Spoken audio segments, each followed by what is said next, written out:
नीतीश कुमार जी ने सबसे पहले बेटी की मां को घर से निकाला, पंचायती राज नगर निकाय में आरक्षण दिया, सामाजिक जकड़न पर प्रहार किया, आलोचना हुई, लेकिन आज वही महिलाएं पंचायत भी चला रही है, जिला परिषद भी चला रही है, घर भी चला रही है। नहीं बोला कि अगला कदम क्या होगा मेरा, किसी को नहीं बोले।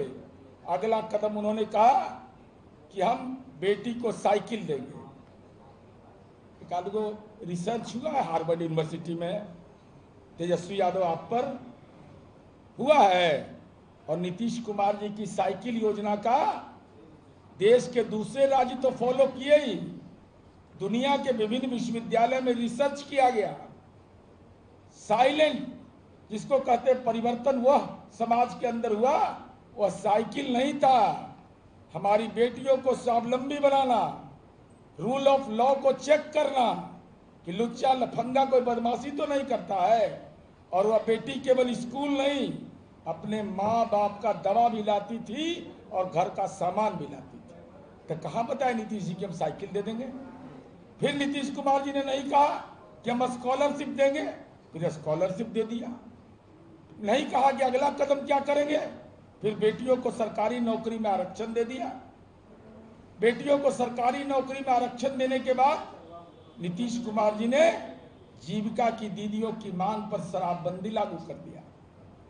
कौन राजनेता इस देश के अंदर है जो बाल विवाह, दहेज प्रथा जैसे गंभीर सामाजिक बीमारी के खिलाफ एक जन जागरण अभियान चलाता हो अपनी योजनाओं के माध्यम से, और उसके नतीजे निकल कर करके आए। ये आपको अकल है सब, ये अकल है आपको। मुख्यमंत्री चिकित्सा सहायता भत्ता योजना चलता था लालू जी के राज में, अरे जितना हमारे वो योजना में हम पैसा देते उतना बजट भी नहीं रहता था। बच्चों का हृदय, अगर छोटे बच्चे उनके हृदय में छेद हो जाता है, मुकम्मल सरकार व्यवस्था करती है उसका। तो हम यह कहना चाहते हैं कि लेना न देना, छुच्छे फूलेना वाला हाल है इनका। न अर्थशास्त्र की जानकारी सही से, न योजनाओं के सामाजिक प्रभाव की चर्चा, केवल और केवल अनर्गल बात बोलना। अनर्गल बात बोलते रहिए तेजस्वी यादव जी। आप ही नेता थे लोकसभा में 24 में 19 में, तो 4 गो सीट पर टंग गए ना। तो 4 का जरूरत तो कुछ खासे जगह पर पड़ता है। बिहार की जनता जानती है कि नीतीश कुमार जी ने जो घोषणा किया वो अमल में आता है।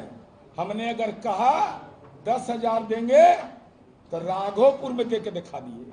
और हम जानना चाहते हैं आपसे केवल यही कि अति पिछड़ा दलित महिलाओं के लिए अगर हिम्मत है तेजस्वी यादव, तो बताओ राघोपुर और बिद्दुपुर के इन महिलाओं के परिवार के लिए आपने क्या किया है। सवाल आपके कोर्ट में दरपेश है। हमारी बातें गलत है तो 10,000 हम दे दिए। हमने उनका गली बना दिया, उनके घर बिजली पहुंचा दिया। लेकिन ये महिलाएं जो हैं आपके निर्वाचन क्षेत्र का है, एक योजना करके खुलासा करेंगे इनका कि इनके क्षेत्र में हम कितना लाभ दिए हैं, आपने क्या क्या लाभ दिया। ये अति पिछड़ा और दलित महिलाओं को, ये अति पिछड़ा दलित विरोधी है तेजस्वी यादव। कर्पूरी जी के अपमान करने की राजनीतिक परंपरा का, ये राजनीति का बाहक है। नहीं तो इनके पिता ने जो गुनाह किया है, माफी मांगो। जननायक कर्पूरी ठाकुर का आपके पिता ने क्यों अपमान किया, क्यों अपने आप को जननायक कहवाया, माफी मांगिएगा नहीं। राहुल गांधी जननायक हो गया, तेजस्वी यादव जननायक हो गया, कर्पूरी जी जीप पर चढ़ने लायक नहीं है, लालू यादव कहते हैं। और वह कहता है कि हम भारत रत्न दिलवा दिए। अरे भारत रत्न माननीय नीतीश कुमार जी के नेतृत्व में एनडीए सरकार के अनुरोध पर, विधानमंडल के अनुरोध पर आदरणीय प्रधानमंत्री नरेंद्र भाई मोदी जी ने दिया। इसलिए उपलब्धि हमारे खाते में, कर्पूरी जी का अपमान आपके खाते में। पिछड़ा वर्ग, अति पिछड़ा वर्ग विभाग था, कितना बड़ा फर्जीवाड़ा करने वाला था। अल्पसंख्यक कल्याण विभाग बना था, हर एक जिला में अल्पसंख्यक कल्याण पदाधिकारी तक नहीं था। हमको जहां तक स्मरण है कि 18 या 19 जिले में थे। तो किसके लिए काम कर रहे थे आप? एक ही काम था, पटना में जमीन बनाओ, मुजफ्फरपुर में जमीन बनाओ, गोपालगंज में, औरंगाबाद में, दिल्ली में, जहां, दरभंगा में, जहां मर्जी करे, जहां पैर पड़ा वहां कुछ केवाला करवा दो। यही कहना था मुझे। चूंकि मुझे दूसरे कार्यक्रम में जाना है, इसलिए आज 1 to 1 नहीं कर पाएंगे। माफी के साथ कोई सवाल पूछना है तो पूछिए। तेजस्वी यादव ने कहा था कि मुख्यमंत्री जी क्या कैपेबल नहीं है, अगर वो कैपेबल है तो खुद से आकर जवाब दे। तो ये कौन घोषणा कर रहे हैं? कैबिनेट की अध्यक्षता कौन कर रहे हैं? लालू जी को देखे कोई मीटिंग में भाषण करते? अरे वो सुभाष यादव वाला में गए, अरे वो सत्यनारायण स्वामी के पूजा अरुण यादव वाला में गए, यही न गए। तो लालू जी तो रोज महुआ बाग जा रहे हैं ना। नीतीश कुमार जी कैपेबल अगर नहीं है तो ये घोषणाएं कैसे हो रही हैं? और ये घोषणा का वीडियो कॉन्फ्रेंसिंग में नीतीश कुमार जी और आदरणीय प्रधानमंत्री जी इसमें उपस्थित रहते हैं, तो मैं तेजस्वी यादव को सुनाई नहीं पड़ा कि मुख्यमंत्री जी ने बोला। चाहे तो कान में कुछ दोष है, श्रवण दोष है, तो अगर सहायता लेना चाहेंगे तो उनका IIMS में हम लोग इलाज भी करवा देंगे।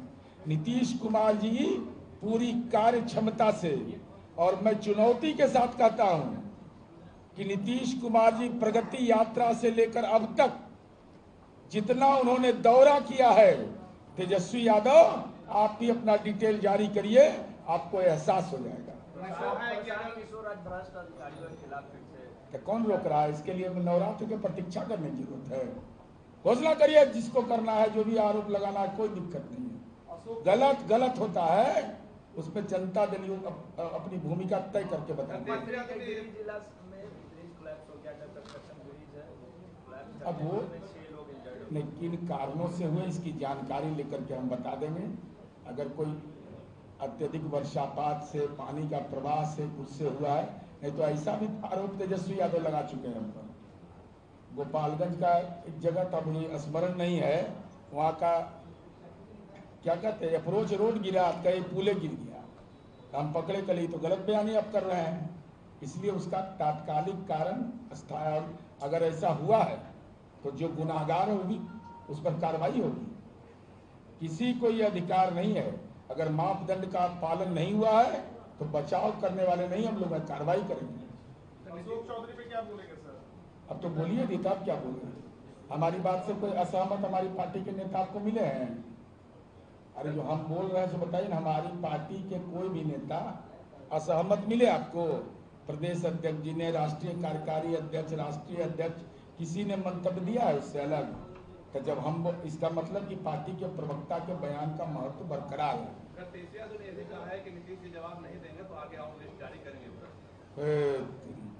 ये सब कोई जवाब जारी करेगा, इसलिए तो हम आपको बोले सुने नहीं कि अभी तो एक जीविका दीदी से जुड़ी मुख्यमंत्री महिला रोजगार योजना का लाभुक का जारी किए हैं।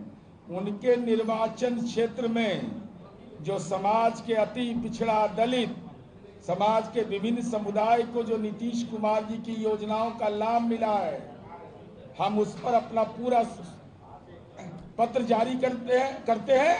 हम तेजस्वी यादव से अनुरोध करते हैं कि जितने दिन तक आप विधायक रहे हैं, उस इलाके में आपने क्या किया, राघोपुर में, बिद्दुपुर में, जरा इस पर श्वेत पत्र जारी कर दीजिए। एक सवाल यह है कि आप अभी वित्तीय अनुशासन की बात कर रहे थे, बिहार सरकार कैब की रिपोर्ट आई, उस पर न बिहार सरकार बोली न आप बोले, उसका यूटिलाइजेशन सर्टिफिकेट आज तक जमा नहीं हुआ। अब मैं बता देता हूँ उस पर। अच्छा सवाल आपने पूछ लिया, क्योंकि आजकल ये सब सामने वाला है, नहीं प्रवचन करता है 70,000 करोड़। तो लोक लेखा समिति के चेयरमैन कौन है? उन्हीं के पार्टी के हैं, तो उनके काबिलियत पर भरोसा नहीं है।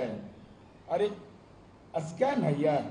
अगर मान लीजिए मिड डे मील के लिए पैसा गया और वो यूटिलिटी सर्टिफिकेट नहीं भेजा, तो शिक्षा विभाग की रिस्पॉन्सिबिलिटी है यूटिलिटी मंगवाना।